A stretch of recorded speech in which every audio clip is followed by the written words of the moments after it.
আমি এক উপন্যাস পাঠিকা। আজ আমি তোমাদেরকে একটি নতুন উপন্যাস পড়ে শোনাবো। উপন্যাসটি হলো মম সাহার কলমে লেখা চিত্ত চিরে চৈত্র মাস। চলো আর কথা না বাড়িয়ে গল্পটির মজা নেওয়া যাক। চাঁদনি আপা দেবর আমার বুকে হাত দিয়েছে। আপা, আমি খুব ব্যথা পেয়েছি জানো।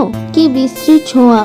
7 বর্ষীয় ছোট বোনের মুখে এমন বিশ্রী একটা কথা শুনতেই শরীরটা শিরশির করে কেঁপে উঠল চিত্রার। ঘর্মাক্ত মুখখানা রাগে লাল বর্ণ ধারণ করলো। বোনের দিকে দৃষ্টি দিতেই দেখলো ছোট্ট মেয়েটা ভয়ে কেমন গুটিসুটি মেরে আছে। তাড়াতাড়ি বোনকে নিজের 2 হাতে আঁচলে আগলে নিল সে।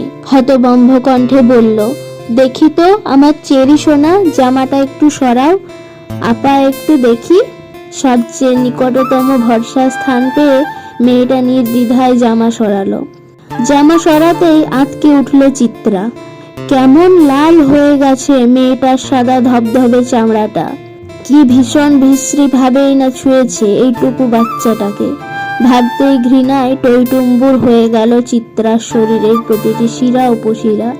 খেপে উঠল সে, অথচ বাড়ি ভর্তি এত মানুষ। ঝোঁকের বসে কিছু করে বসলে তার খেসারত না আবার ছোট্ট চেরিকে দিতে হয়। বিরক্ত, রাগ দুটো অনুভূতি মিলেমিশে একাকার হয়ে যখন আন্দোলন শুরু হলো চিত্রার মস্তিষ্কে, তখন বাহির থেকে ডাক পড়ল তার। আজ তার বড় বোন চাঁদনির গর্ভকালীন 7 মাস পূর্ণ হওয়ায় ছোটখাটো একটা অনুষ্ঠানের আয়োজন করা হয়েছে। সেই অনুষ্ঠানেই চাঁদনির শ্বশুর বাড়ির লোকজনও এসেছে। অবশ্য তার আপন বড় বোন না চাঁদনি, তার বড় চাচার মেয়ে হলো চাঁদনি আপা। আর ছোট্ট চেরিও তার আপন বোন না, তার ছোট চাচার মেয়ে হলো চেরি। চেরির পূর্ণ নাম হলো তোফা, কিন্তু আদর করে সবাই বাচ্চাটাকে চেরি বলে। আর মেয়েটা চেরি ফলের মতনই সুন্দর, আদুরে গোলগাল। তাই তো এতটুকু বাচ্চাও আজ বাজে ছোঁয়ার শিকার হলো। চিত্রার পরিবারটা বেশ বড় পরিবার বলা চলে। চিত্রার মা বাবা, বড় চাচা চাচি, ছোট চাচা চাচি, চিত্রার আপন বড় ভাই তুহিন, বড় চাচার ছেলে 2 জন দিহান আর ত্রিশান, ফুফি আর ফুফির একমাত্র ছেলে, বাড়ির সবচেয়ে ছোট সদস্য অনয়, চেরি, চেরির আরেকজন বড় বোন যে চিত্রারও বড় ওহি আপা, এবং চিত্রা নিজে। চাঁদনিও বড় চাচার মেয়ে, কিন্তু তার বিয়ে হয়েছে বিধায় তাকে এই পরিবারের দলে আর টানা হয় না, কারণ সে এখন অন্যের ঘরের। একমাত্র চাঁদনির বিয়ে হওয়ার ফলে এত বড় পরিবারে একজন মাত্র সদস্য কমেছে। আপা, আম্মু শুনলে তো আমায় বকবে, তাই না? আম্মু তো বলে দুষ্টুমি করতে না, এত অচেনা কারোর সাথে খেলতে না।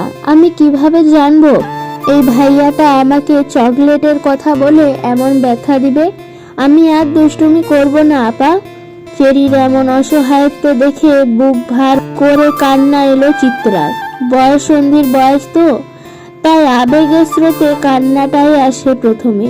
কিন্তু সে কাঁদবে না মেয়েটার সামনে, তাহলে মেয়েটা আরো বেশি ভয় পেয়ে যাবে। কণ্ঠনালীতে আটকে থাকা কান্নার স্রোতটা গিলে ফেলল চিত্রা। খুব কষ্টে মুখে হাসি হাসি ভাব ফুটিয়ে বলল, কেন খেলবে না তুমি? হ্যাঁ, অবশ্যই খেলবে। আপা আছি না তোমার সাথে? কেউ কিচ্ছু করবে না। আর দেখো, তুমি কেবল ওই পচা ভাইটা রুমের সামনে আর যাবে না, কেমন? মনে থাকবে তো? অবুঝ চেরি ডানে বামে মাথা নাড়ল।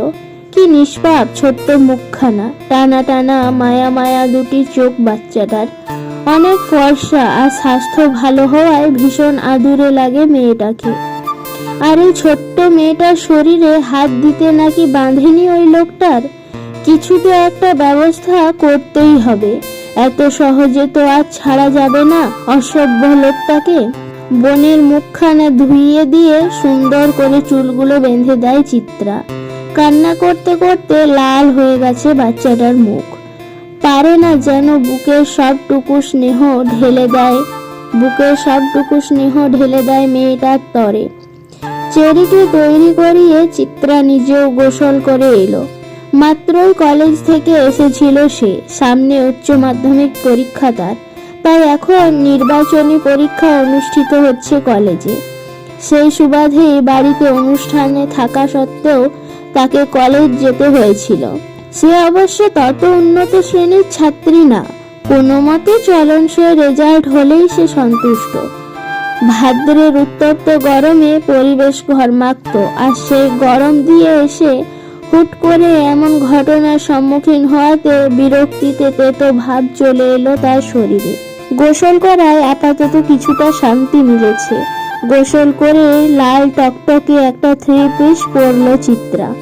অতঃপর চেরির হাত ধরে বাড়ির বাগানের দিকে এগিয়ে গেল। মূল অনুষ্ঠানটা সেখানে।